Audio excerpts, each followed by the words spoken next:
જય સ્વામિનારાયણ વિદ્યાર્થી મિત્રો, કેમ છે બધા મજામાં? શ્રી સ્વામિનારાયણ ગુરુકુળ રાજકોટ સંસ્થાન અંતર્ગત SGIS ઓનલાઈન ગુરુકુળમાં આપ સૌ વિદ્યાર્થી મિત્રોનું સ્વાગત છે. અગાઉના વિડીયોની અંદર આપણે રાસાયણિક પ્રક્રિયાના બે પ્રકારો જોઈ ગયા છીએ. એક પ્રક્રિયા જોડવું એટલે કે સંયોગીકરણ પ્રક્રિયા, બીજી તોડવું એટલે વિઘટન પ્રક્રિયા. આજે ત્રીજો પ્રકાર જોવાના છે, વિસ્થાપન પ્રક્રિયા, અદલ બદલ કરવાનું. વિસ્થાપન પ્રક્રિયા એટલે શું?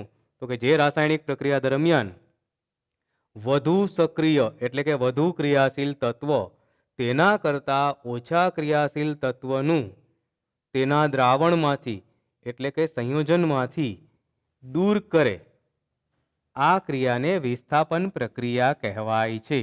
દાખલા તરીકે ઝિંક ધાતુ લઈએ આપણે, એની પ્રક્રિયા કોપર સલ્ફેટના દ્રાવણ સાથે કરવામાં આવે, CuSO4, અહીંયા લખશું એક્વિયસ જલીય દ્રાવણ. તો આ પ્રક્રિયા કરવાથી આપણને મળે છે ZnSO4 એક્વિયસ વત્તા કોપર ધાતુ મુક્ત થાય છે. તો અહીંયા તમે જોશો તો ઝિંક ધાતુ છે એ કોપર કરતાં વધારે સક્રિય છે. એટલે રાસાયણિક પ્રક્રિયા થાય ત્યારે ઝિંક દ્વારા કોપરનું વિસ્થાપન થાય અને કોપર છે એ મુક્ત થાય. એટલે ઝિંકના સ્થાને કોપર આવી જશે અને કોપરના સ્થાને ઝિંક આવી જશે અને આપણને મળશે ઝિંક સલ્ફેટ. આવી જ બીજી પ્રક્રિયા છે એ આપણે જોઈએ તો આયન એટલે કે લોખંડ, એની પ્રક્રિયા આપણે કોપર સલ્ફેટના દ્રાવણ સાથે કરીએ. આ પ્રક્રિયા છે એ અહીંયા લખીએ એની પહેલાં આપણે આ પ્રક્રિયાનો પ્રયોગ જોઈ લઈએ. તો ચાલો આ પ્રયોગ જોઈ લઈએ. વિસ્થાપન પ્રક્રિયા બે પ્રકારની છે, વિસ્થાપન અને દ્વિવિસ્થાપન પ્રક્રિયા. વિસ્થાપન પ્રક્રિયામાં જોઈએ તો અહીંયા આપણે કોપર સલ્ફેટની એક નળી અને લોખંડની કીલી લેવાની છે. લોખંડની કીલીને આપણે હાથ વડે ઘસીએ તો એમાં કોઈ જાતનો ક્યાંય કાટ દેખાતો નથી. કોપર સલ્ફેટનું દ્રાવણ દૂધિયા રંગનું દેખાય છે. હવે આ કોપર સલ્ફેટના દ્રાવણમાં ધીમે ધીમે આપણે લોખંડની કીલી ઉમેરીએ. આ લોખંડની કીલી ઉમેરીને આપણે એને થોડી વાર માટે રહેવા દઈએ. લગભગ 20 મિનિટ પછી જોઈશું ને તો લોખંડની ખીલી ઉપર એકદમ અલગ પ્રકારનો કાટ બાજી ગયો છે, જે લાલાશ પડતા રંગનો છે, અને કસનળીમાં રહેલું દ્રાવણ છે એ લીલાશ પડતા રંગનું થઈ ગયું છે, જે દર્શાવે છે કે કોપર સલ્ફેટમાં રહેલા કોપરનું વિસ્થાપન થયું છે. પ્રયોગ દરમિયાન તમે જોયું હશે કે કોપર સલ્ફેટનું દ્રાવણ જે છે એ દૂધિયા રંગનું છે અને એની અંદર આપણે લોખંડની ખીલી ઉમેરેલી હતી. સંપૂર્ણ પ્રક્રિયા પૂરી થઈ ત્યારે દ્રાવણનો રંગ બદલાઈ જાય છે. શરૂઆતમાં ગ્રીન અને પછી એ કલરલેસ થઈ જાય છે. તો અહીંયા શું બને છે તો કે FeSO4 બને છે, ફેરસ સલ્ફેટ, અને વત્તા કોપર છૂટું પડે છે. તમે બરાબર જોયું હશે, જે ખીલી બહાર કાઢી ને એની આસપાસ કોપરનું પડ જામી ગયું હતું ને, તો એ બતાવે છે કોપર ધાતુ મુક્ત થાય છે સોલિડ સ્વરૂપે. તો આમ આ વિસ્થાપન પ્રક્રિયામાં આયન છે એ કોપર કરતાં વધારે સક્રિય છે, એટલે આયન વડે કોપરનું વિસ્થાપન થાય છે અને કોપર મુક્ત થાય છે. એટલે આપણને અહીંયા મળશે ફેરસ સલ્ફેટ, અને આ ફેરસ સલ્ફેટનું જલીય દ્રાવણ એક્વિયસ અને વત્તા કોપર ધાતુ છૂટી પડશે. જે કોપર ધાતુનો પાવડર છે એ પેલી લોખંડની ખીલી ઉપર સ્તર સ્વરૂપે જમા થશે. ગોલ્ડ પ્લેટિંગ જે આપણે ઘરેણાં પહેરીએ છીએ એ પ્લેટિંગમાં આ જ વસ્તુનો ઉપયોગ થાય છે. તો આ બંને વિસ્થાપન પ્રક્રિયા છે. અહીંયા કાળજી એટલી જ લેવાની કે વધારે ક્રિયાશીલ તત્વ ઓછા ક્રિયાશીલ તત્વનું તેના સંયોજનમાંથી વિસ્થાપન કરે છે. આવા અલગ અલગ તમે ઘણા બધા ઉદાહરણો લઈ શકો. દાખલા તરીકે PB, એની પ્રક્રિયા CuCl2 કોપર ક્લોરાઇડ સાથે કરવામાં આવે તો આપણને મળે PbCl2 વત્તા કોપર. તો અગેઇન લેડ છે એ કોપર કરતાં વધારે ક્રિયાશીલ છે એમ કહી શકાય. આવી જ રીતે ઝિંક AgNO3 એટલે કે સિલ્વર નાઇટ્રેટ ના દ્રાવણનું ઝિંક સાથે રાસાયણિક પ્રક્રિયા થવાથી આપણને મળે છે ZnNO3 ટ્વાઇસ એટલે કે ઝિંક નાઇટ્રેટ અને વત્તા ચાંદી છૂટી પડે છે, સિલ્વર ધાતુ આપણને છૂટી પડે છે. આ પ્રક્રિયાને સંતુલિત કરવા માટે AgNO3 ને 2 વડે ગુણશું અને ચાંદીને 2 વડે ગુણશું. તો આ બધી જ પ્રક્રિયા છે એ વિસ્થાપન પ્રક્રિયા છે. અહીંયા વિસ્થાપન પ્રક્રિયા માટે આપણે ખાસ જોવાનું છે કે ઝિંક છે એ ચાંદી કરતાં સિલ્વર કરતાં વધુ સક્રિય છે, ઝિંક છે એ કોપર કરતાં વધુ સક્રિય છે, આયન છે એ પણ કોપર કરતાં વધારે સક્રિય છે. આમ વધુ ક્રિયાશીલ તત્વ છે એ ઓછા ક્રિયાશીલ તત્વનું વિસ્થાપન કરે છે. આ થઈ એક વિસ્થાપન પ્રક્રિયા. આવો જ બીજો પ્રકાર છે દ્વિવિસ્થાપન પ્રક્રિયા. એ આપણે જોઈએ તો હવે જોઈએ આપણે રાસાયણિક પ્રક્રિયાનો ચોથો પ્રકાર દ્વિવિસ્થાપન પ્રક્રિયા. Double displacement. પહેલું હતું એ વિસ્થાપન પ્રક્રિયા ડિસ્પ્લેસમેન્ટ પ્રોસેસ. આમાં ડબલ ડિસ્પ્લેસમેન્ટ. આમાં બંને તત્વ એકબીજાનું વિસ્થાપન કરે છે. તો આપણે એ જોઈએ. દાખલા તરીકે સોડિયમ સલ્ફેટ Na2SO4 સોડિયમ સલ્ફેટનું જલીય દ્રાવણ લઈએ. આ જલીય દ્રાવણની પ્રક્રિયા બેરિયમ ક્લોરાઇડ સાથે કરવામાં આવે. બેરિયમ ક્લોરાઇડ એટલે BaCl2. તો સોડિયમ સલ્ફેટનું જલીય દ્રાવણ બેરિયમ ક્લોરાઇડ સાથે રાસાયણિક પ્રક્રિયા કરે ત્યારે આપણને મળે છે બેરિયમ સલ્ફેટ BaSO4 અને વત્તા મુક્ત થાય છે સોડિયમ ક્લોરાઇડ. પણ અહીંયા NaCl છે એનું આપણને જલીય દ્રાવણ મળે છે, જ્યારે BaSO4 છે એની દ્રાવ્યતા ઓછી છે. દ્રાવ્યતા ઓછી છે એટલે ઘન સ્વરૂપે ઉત્પન્ન થાય છે, એટલે એ આપણને સોલિડ ફોર્મેટમાં મળે છે. એટલે અહીંયા આપણે એવું કહેશું કે એના આપણને અવક્ષેપ છૂટા પડતા જોવા મળે છે.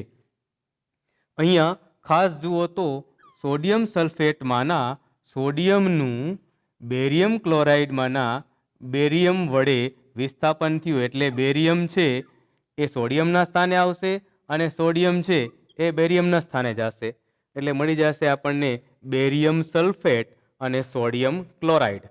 તો અહીંયા તમે જુઓ તો આ રાસાયણિક પ્રક્રિયા દરમિયાન ઉત્પન્ન થતા બેરિયમ સલ્ફેટની દ્રાવ્યતા ઓછી છે, પરિણામે એ ઘન સ્વરૂપે છૂટું પડે છે. એટલે આ દ્વિવિસ્થાપન પ્રક્રિયા તો છે જ, આની સાથે સાથે એ અવક્ષેપન પ્રક્રિયા પણ છે.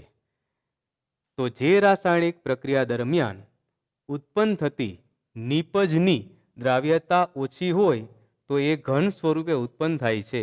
આ પ્રક્રિયાને અવક્ષેપન પ્રક્રિયા કહેવાય છે.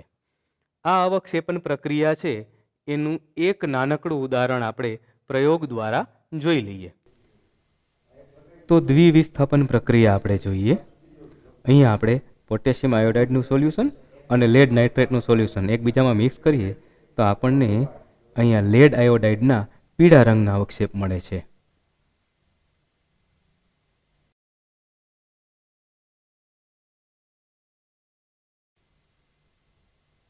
PbNO3 twice plus 2Ki gives PbCl2 plus 2KNO3.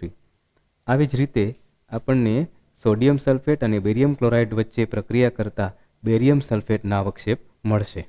તો પ્રયોગોની અંદર તમે જોયું હશે કે સોડિયમ સલ્ફેટ અને બેરિયમ ક્લોરાઇડ વચ્ચે રાસાયણિક પ્રક્રિયા થવાથી જે બેરિયમ સલ્ફેટ છે એ અવક્ષેપ સ્વરૂપે છૂટું પડ્યું, એટલે એના સફેદ અથવા પીળાશ પડતા સફેદ રંગના અવક્ષેપ તમને મુક્ત થયેલા જોવા મળ્યા. તો આ થઈ તમારી દ્વિવિસ્થાપન પ્રક્રિયા. હવે પાંચમો પ્રકાર આપણે જોઈએ તો એ છે ઓક્સિડેશન પ્રક્રિયા. આપણે આ બધા જોઈએ જ છીએ, જાણીએ પણ છીએ. આ ઓક્સિડેશન પ્રક્રિયા એટલે શું? તો પહેલા એ સમજી લઈએ. જે રાસાયણિક પ્રક્રિયા દરમિયાન ઓક્સિજન ઉમેરાય અથવા હાઇડ્રોજન દૂર થાય. રાસાયણિક પ્રક્રિયા દરમિયાન ઓક્સિજનનો ઉમેરો થાય અથવા હાઇડ્રોજન દૂર થાય તો આ પ્રક્રિયાને ઓક્સિડેશન પ્રક્રિયા કહેવાય છે. બહુ યાદ રહી જાય એવી સરળ પ્રક્રિયા છે કોલસાનું દહન. C+O2 એટલે આપણને મળશે CO2. કાર્બનમાં ઓક્સિજન ઉમેરાણો એટલે કાર્બનનું ઓક્સિડેશન થયું. તો આ થઈ ઓક્સિડેશન પ્રક્રિયા. પ્રક્રિયાને સમીકરણને આપણે વ્યવસ્થિત લખવા માટે એની પરિસ્થિતિ અહીં દર્શાવી દેશું આપણે. બીજું, આપણે અગાઉના વિડીયોની અંદર જોઈ ગયા કે મેગ્નેશિયમ ધાતુની જે પટ્ટી છે એની પણ ઓક્સિજન વાયુ સાથે પ્રક્રિયા કરવામાં આવે તો આપણને મળે છે મેગ્નેશિયમ ઓક્સાઇડ. તો આ પણ મેગ્નેશિયમમાં ઓક્સિજનનો ઉમેરો થયો માટે મેગ્નેશિયમનું પણ ઓક્સિડેશન થયું. તો આ ઓક્સિડેશન પ્રક્રિયા તમારી સામે રજૂ કરી છે. આવી જ રીતે કોપર ધાતુ છે, કોપર ધાતુની ઓક્સિજન વાયુ સાથે પ્રક્રિયા કરવામાં આવે તો આપણને મળે છે કોપર ઓક્સાઇડ CuO. હવે અહીંયા પ્રક્રિયાને સંતુલિત કરવી જરૂરી છે. ઓના 2 પરમાણુ છે એટલે આપણે અહીંયા 2 વડે ગુણશું કોપર ઓક્સાઇડને. કોપર 2 છે તો પાછા અહીંયા 2 વડે ગુણશું. આ પ્રક્રિયા આપણા રોજિંદા જીવનમાં પણ આપણે જોઈએ છીએ. તો ઘરે તાંબાના વાસણો એકદમ ચળકાટ ધરાવતા હોય પણ સમય જેમ કાળા પડી જાય તો એ શું થાય છે? કોપર ઓક્સાઇડ બને છે. તો એ ઓક્સિડેશન પ્રક્રિયા છે. આમ રાસાયણિક પ્રક્રિયા દરમિયાન ઓક્સિજન ઉમેરાય તો ઓક્સિડેશન અથવા હાઇડ્રોજન દૂર થાય તો ઓક્સિડેશન કહેવાય છે. અહીંયા તમે જુઓ તો હાઇડ્રોજનમાં ઓક્સિજન ઉમેરાય તો એમાંથી મળે છે પાણી. તો આ પણ એક પ્રકારે ઓક્સિડેશન જ થયું. અહીંયા ઓક્સિજન ઉમેરાય છે અથવા હાઇડ્રોજન દૂર થાય છે. બંને પ્રક્રિયા એકબીજા સાથે થાય છે. સંતુલિત કરવા માટે આપણે પાણીના અણુને 2 વડે ગુણશું અને હાઇડ્રોજનના અણુને 2 વડે ગુણશું અને બાજુમાં કાઉન્સમાં આપણે એની પરિસ્થિતિ દર્શાવી દઈશું, ભૌતિક અવસ્થા. તો આ બધી જ ઓક્સિડેશન પ્રક્રિયાઓ થઈ. આવી જ રીતે એનો બીજો પ્રકાર છે રિડક્શન પ્રક્રિયા. તો 5મો જે પ્રકાર છે એ છે રિડક્શન પ્રક્રિયા. રિડક્શન એટલે શું? તો રિડક્શન પ્રક્રિયા છે એ ઓક્સિડેશન કરતાં બિલકુલ ઉલટી છે. જે રાસાયણિક પ્રક્રિયા દરમિયાન ઓક્સિજન દૂર થાય અથવા હાઇડ્રોજન ઉમેરાય તો એ રાસાયણિક પ્રક્રિયાને રિડક્શન પ્રક્રિયા કહેવાય છે. રિડક્શન પ્રક્રિયા દરમિયાન તત્વના કે સંયોજનના અણુમાંથી ઓક્સિજનનો પરમાણુ દૂર થાય છે અથવા સંયોજનમાં હાઇડ્રોજનનો પરમાણુ ઉમેરાય છે. તેને કહેવાય છે રિડક્શન પ્રક્રિયા.